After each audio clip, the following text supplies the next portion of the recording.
ABTA test paper 2025 Bangla page নম্বর 689। প্রথম প্রশ্ন, আমাদের থাকলে আমরাও চেষ্টা করে দেখতাম।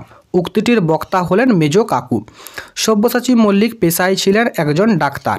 নদের চাঁদের বয়স 30 বছর। অসুখী একজন কবিতায় দেবতাদের উদ্দেশ্যে কোন বিশেষণ ব্যবহৃত হয়েছে? শান্ত হলুদ। পশ্চিম দিগন্তে প্রদোষকাল। পশ্চিম দিগন্ত বলতে বোঝানো হয়েছে ইউরোপ। ব্যথানিত হচ্ছে কেশ বেশ। ব্যথানিত শব্দের অর্থ এলোমেলো। কঙ্কাবতী গ্রন্থের স্বনামধন্য লেখক হলেন তৈলক্যনাথ মুখোপাধ্যায়। লেখক রাজশেখর বসু ছেলেবেলায় কার লেখা জ্যামিতি বই পড়েছিলেন? ব্রহ্মমোহন মল্লিক। 4 খণ্ড রামায়ণ কপি করে একজন লেখক অষ্টাদশ শতকে নগদ পেয়েছিলেন 7 টাকা।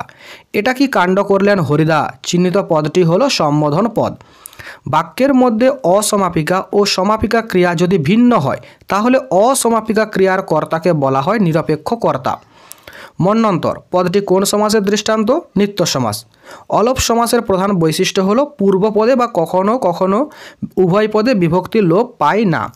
এদের যিনি কর্তা তিনি আমার আত্মীয়। বাক্যটির শ্রেণী হলো জটিল বাক্য। পরের প্রশ্ন, বাক্যে কাউকে কিছু নির্দেশ করা হলে বাক্যটি নির্দেশক। নদের চাঁদ সব বোঝে। বাক্যটির বাচ্য হলো কর্তৃবাচ্য।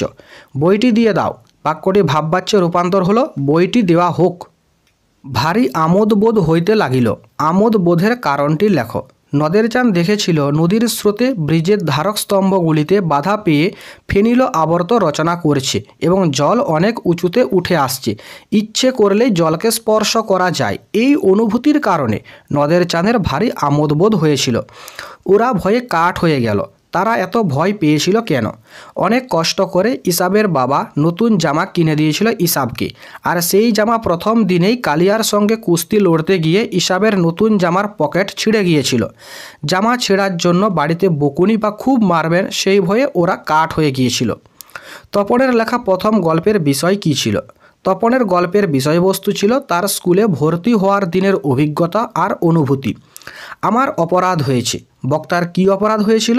আলোচ্য অংশে বিরাগী সাজে হরিদাকে দেখে জগদীশবাবু সিঁড়ি থেকে নিচে নেমে আসেননি, এটাই ছিল তার অপরাধ। অপূর্ব রাজি হইয়াছিল। অপূর্ব কোন কাজে রাজি হইয়াছিল? রামদাসের স্ত্রী অপূর্বকে অনুরোধ করেছিল যতদিন না তার বাড়ি থেকে কোনো আত্মীয় এসে থাকছে ততদিন তার তৈরি মিষ্টান্ন ও জলযোগ সম্পন্ন করিতে হইবে। এই কথায় অপূর্ব রাজি হইয়াছিল। এরপর কবিতার প্রশ্ন। অস্ত্র ফেলো। কবি অস্ত্রকে কোথায় ফেলতে বলেছেন? সংহারক অস্ত্র মানুষকে নির্মম ও অমানবিক করে তোলে, তাই তার স্থান মানুষের হাতে নয় গানের দুটি পায়ে। বিধি মোরে না করো নৈরাশ। বক্তা কোন বিষয়ে নিরাশ হতে চান না? বক্তা সমুদ্র রাজার কন্যা পদ্মা প্রত্যুষে প্রমোদ কানন উদ্যানে যাওয়ার পথে অচেতন পদ্মাবতীও তার সখীদের দেখতে পান। সহৃদয়া পদ্মা অজানা নারীদের আরোগ্যের জন্য ইষ্ট দেবতার কাছে প্রার্থনা করেন এবং তিনি কামনা করেন বিধি অর্থাৎ বিধাতা যেন তাকে নিরাশ না করেন। স্তব্ধ চরাচর। চরাচর স্তব্ধ কেন?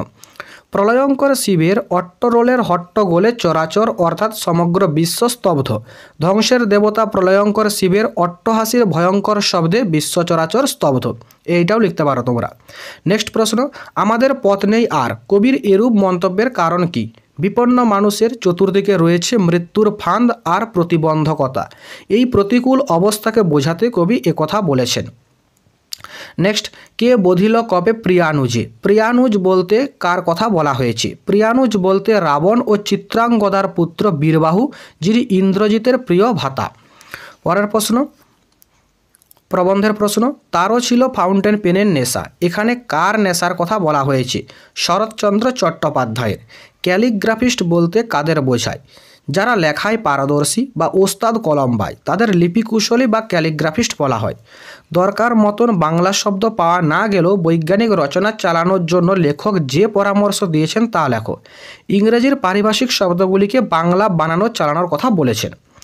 তখন বৈজ্ঞানিক সাহিত্য রচনা সুসাধ্য হবে। লেখক তখন বলতে কোন সময়ের কথা বলেছেন? যখন এদেশে পাশ্চাত্য শিক্ষার বিস্তার ঘটবে সেই সময়ের কথা বলেছেন। এরপরে ব্যাকরণের প্রশ্ন। মন্দিরে বাজছিল পূজার ঘণ্টা। চিহ্নিত পদটির কারক ও বিভক্তি নির্ণয় করো। এটি অধিকরণ কারকে এ বিভক্তি। সমধাতুজ করণের একটি উদাহরণ দাও। মায়ার বাঁধনে বেঁধেছ আমায়।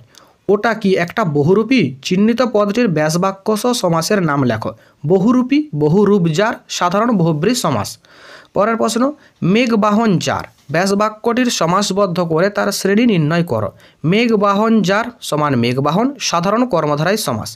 একথা তাদের মনে রাখা উচিত, এটি নগর্থক বাক্যে করলে একথা তাদের মনে রাখা অনুচিত নয়। অনর্থক কথা বেড়ে যায়, তাতে পাঠকের অসুবিধা হয়। বাক্যটিকে সরল বাক্যে রূপান্তর করো। অনর্থক কথা বেড়ে গেলে পাঠকের অসুবিধা হয়। নদীর ধারে তার জন্ম হইয়াছে, কর্তৃবাচ্য রূপান্তর করো। নদীর ধারে সে জন্মেছে। কর্ম কর্তৃবাচ্যের একটি উদাহরণ দাও। শাঁখ বাজে, গতকাল তোমার বাড়িতে যাব। বাক্যটিতে বাক্য নির্মাণের কোন শর্ত লঙ্ঘিত হয়েছে? যোগ্যতা। কর্মধারায় সমাসে কোন পদের অর্থ প্রাধান্য পায়? পরপদের।